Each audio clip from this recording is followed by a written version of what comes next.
Hello friends, मैं अमित श्रीवास्तव आज फिर लेकर आया हूँ आपके लिए एक नया चैप्टर का एक्सप्लेनेशन जिसका नाम है my mother at 66 written by Kamala Das. जैसा कि आप इमेज में देख रहे हैं, एक बूढ़ी औरत है जो कमला दास की मम्मी है और बाय बाय कर रही हैं। पीछे हमारी ऑथर जो है वो पोएटिस वो कमला दास हैं और एरोप्लेन का एक पिक भी दिया गया है, मतलब कमला दास जा रही हैं और जाते जाते क्या सोचती है मन में अपनी मम्मी के बारे में, क्या फ़ील करती है, उन्होंने अपनी फ़ीलिंग को यहाँ पर एक एक्सप्रेस किया है। सिंगल थ्रेड में इस पोएम को लिखा गया है, एकदम शुरू से अंत तक बस एक ही थ्रेड में ओपन वर्स में। चलिए जल्दी से हम लोग इसको देखते हैं कि क्या कहना चाहती है ऑथर।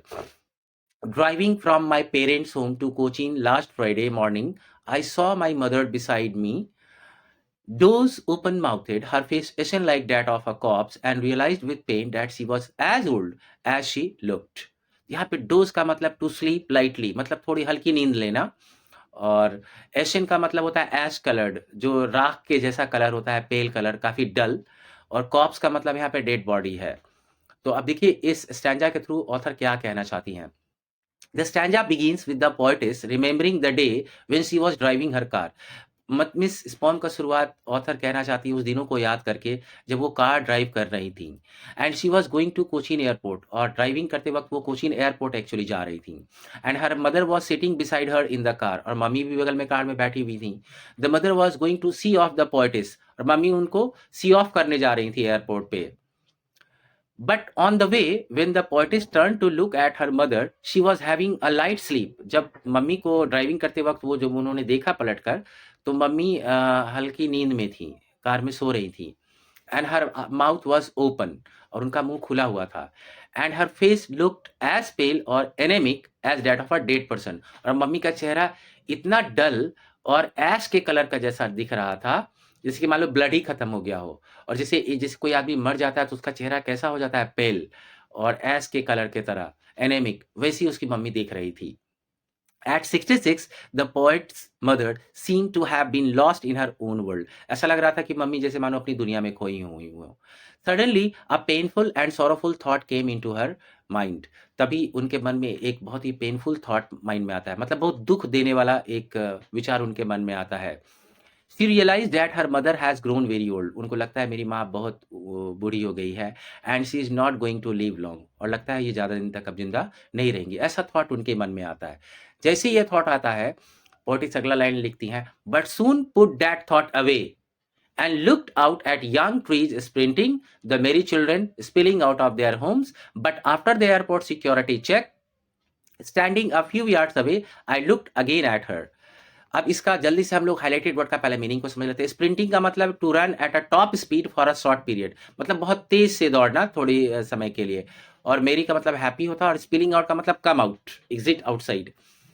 तो चलिए इस स्टैंजा के थ्रू पोएटिस क्या कहना चाहती है। Here Kamala Das immediately put that painful thought away from her mind. जैसे उनके मन में ये ख्याल आया कि मेरी मम्मी अब बहुत ओल्ड हो गई है, पता नहीं कब तक जिंदा रहेगी, बस ये तकलीफ, उनको दर्द देने लगा ये थॉट। बस उन्होंने इस थॉट को मन से तुरंत को निकाल दिया।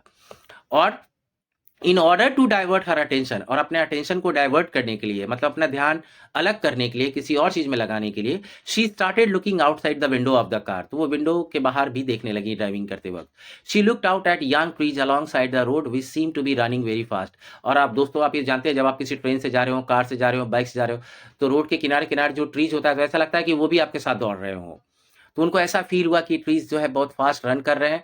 And she also looked at the young happy children who were coming out of their houses, और छोटे छोटे बच्चे थे जो बहुत खुशी खुशी घर से बाहर निकल रहे थे, शाउट कर रहे थे, उनको वो देखती है।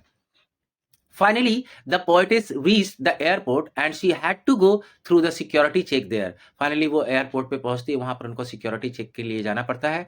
Her mother was standing a few yards away from her, और मम्मी थोड़ी दूरी पे रहती है, जैसा कि मैं फिर से आपको पिक में दिखाना चाहता हूँ। मम्मी थोड़ी दूरी पर है और सिक्योरिटी चेक के अंदर ये आ चुकी है।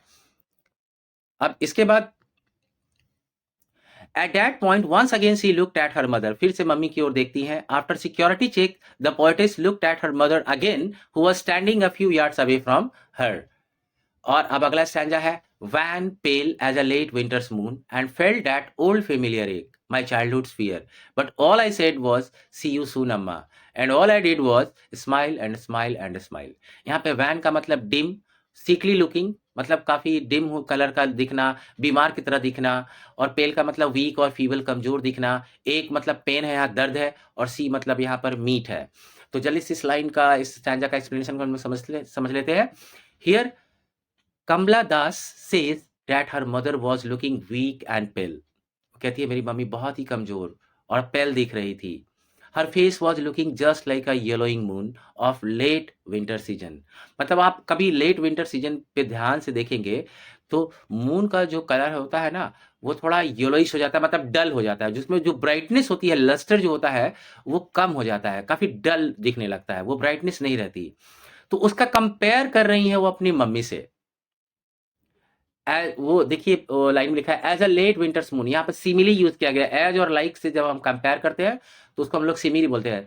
तो मम्मी के फेस का कंपैरिजन वो कर रही है वहां पे डल मून से, जो विंटर सीजन में दिखता है। और विंटर सीजन का dull moon sign of decay है, डेथ है एंड डिके है। Her face was looking just like a yellowing moon of late winter season. The poetess felt some old familiar pain and fear. और mummy का ये चेहरा देखकर उनको कुछ पुरानी, उनकी पुरानी दर्द जो है वो ताजा हो गई फिर से। मतलब उनका चाइल्डहुड कुछ फियर था बचपन में। क्या फियर था आप ये गेस कर सकते हैं? शायद यही फियर होगा कि एक कहीं मैं मम्मी को खो तो नहीं दूंगी एक दिन। और ये फियर फिर से उनके मन में उभर कर चला जाता है। बट वो मम्मी को कुछ कह नहीं पाती। But she could not speak a single word to her mother. The only words that the poetess could speak were "See you soon, अम्मा"। बस वो हिम्मत जुटाकर इतना ही कह पाती है, "See you soon, अम्मा", मतलब मम्मी मैं फिर आपसे मिलूंगी।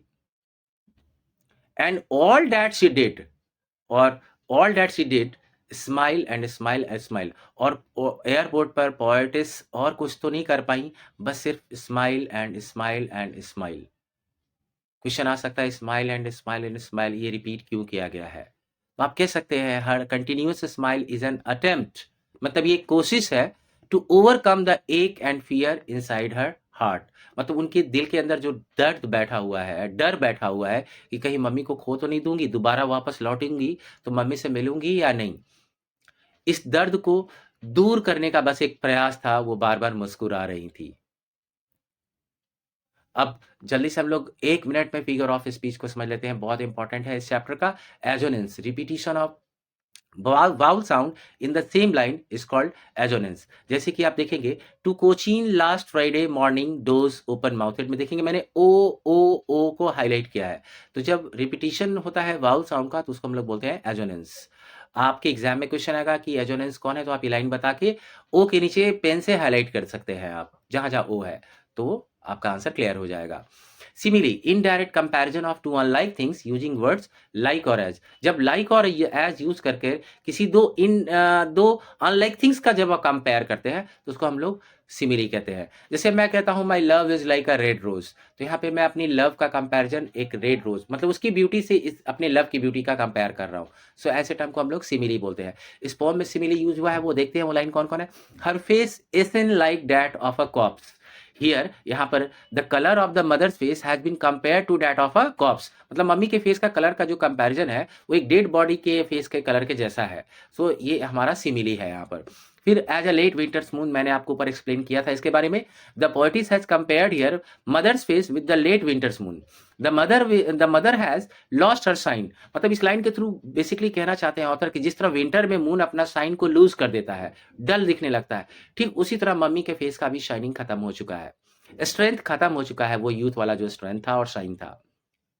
Similarly the late winter's moon looks hazy and obscure, मतलब अस्पष्ट और धुंधला दिखता है। It too lacks shine and strength, इसमें भी शाइन और स्ट्रेंथ की कमी दिखती है। तो कंपैरिजन यहाँ पर अप्रोप्रिएट है। अब चलते हैं हम लोग कॉन्सोनेंट्स पे। Repetition of consonant sound normally in the middle और end of the word is called consonants. जैसे कि आप देखेंगे फेल्ट दैट ओल्ड फेमिलियर, तो फेल्ट में टी, डैट में टी, तो वो दोनों साउंड कॉन्सोनेंट साउंड रिपीट हो रहा है, तो ऐसे टर्म को हम लोग बोलते हैं कॉन्सोनेंट्स। लेकिन यही टी अगर फर्स्ट लेटर होता, एफ के जगह टी होता, फिर डैट तो होता के जगह टी होता, तो फिर हम लोग उसको बोलते हैं एलिट्रेशन।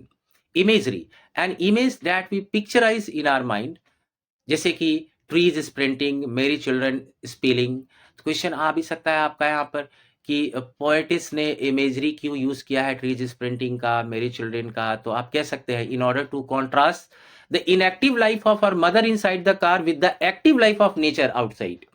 मतलब बाहर की दुनिया काफी एक्टिव है, रन कर रही है, खुशियां मना रही है, जैसे कि पेड़ दौड़ रहे हैं या फिर बच्चे खुशियां मना रहे हैं, और मम्मी जो है अंदर वो काफी इनएक्टिव दिख रही हैं, लाइफलेस दिख रही हैं। तो ये ये दोनों चीजें अपने आप में एक कॉन्ट्रास्ट दिखाती हैं। तो ऑथर ने एक कॉन्ट्रास्ट क्रिएट करने के लिए बेसिकली जानबूझकर ये दोनों टर्म्स को यूज किया है। Repetition, repeated use of words को हम लोग रिपीटिशन बोलते हैं, जैसे स्माइल एंड स्माइल रिपीटिशन हुआ है। सिंबोलिज्म क्या होता है? Representation of a concept through symbols और अंडरलाइंग मीनिंग्स ऑफ ऑब्जेक्ट्स और क्वालिटीज। मतलब कभी कभी किसी आप वर्ड को लेकर आप किसी चीज की मीनिंग को क्लियर करना चाहते हैं, मतलब उस वर्ड को सिंबल बना देते हैं आप। जैसे कि विंटर मून भी, लेट विंटर मून भी एक सिंबल है, किस चीज का? Symbol of decay and death. तो इस ऐसे टर्म को हम लोग सिंबलिज्म कहते हैं। यहाँ पर विंटर्स मून के को यूज करने के पीछे मकसद था कि वो मम्मी का बारे में सोच रही थी कि मम्मी भी इसी तरह लगता है डीके की ओर बढ़ती जा रही है। और राइम स्कीम, जैसा कि मैंने आपको स्टार्ट में ही बताया था, the pome does not follow any consistent rhyme scheme. इसमें कोई कंसिस्टेंट राइम स्कीम नहीं है, ये फ्री एंड ओपन वर्स है। और दोस्तों मैंने आपकी सुविधा के लिए इस पूरे चैप्टर का क्वेश्चन आंसर भी देखिए मैंने यहाँ पर दे दिया है, और इसका आंसर्स भी मैंने यहाँ पोस्ट कर दिया है। आप चाहे तो इसको कॉपी कर सकते हैं, लिख सकते हैं और याद भी कर सकते हैं। और हाँ, मैंने आपकी सुविधा के लिए एक और काम किया है, इस पूरे चैप्टर का एक्सप्लेनेशन का पीडीएफ फॉर्मेट मैंने डिस्क्रिप्शन में जाकर उसका लिंक को पोस्ट कर दिया है। आप वीडियो में मोर देखेंगे, मोर पे क्लिक करेंगे, वहां पे डिस्क्रिप्शन मिलेगा, डिस्क्रिप्शन में आपको लिंक मिल जाएगा। वहां पे लिंक जैसे ही आप क्लिक करेंगे तो आपको मेरे पीडीएफ फॉर्मेट पे ये ले जाएगा, वहां जाकर आप आसानी से उसको कॉपी कर सकते हैं, इंपॉर्टेंट पॉइंट्स को याद कर सकते हैं। और दोस्तों, अगर आपको मेरी टीचिंग अच्छी लगती है तो प्लीज आप मेरे channel English tutor by MS Srivastava को शेयर, सब्सक्राइब और लाइक करें। And thank you very much for your support.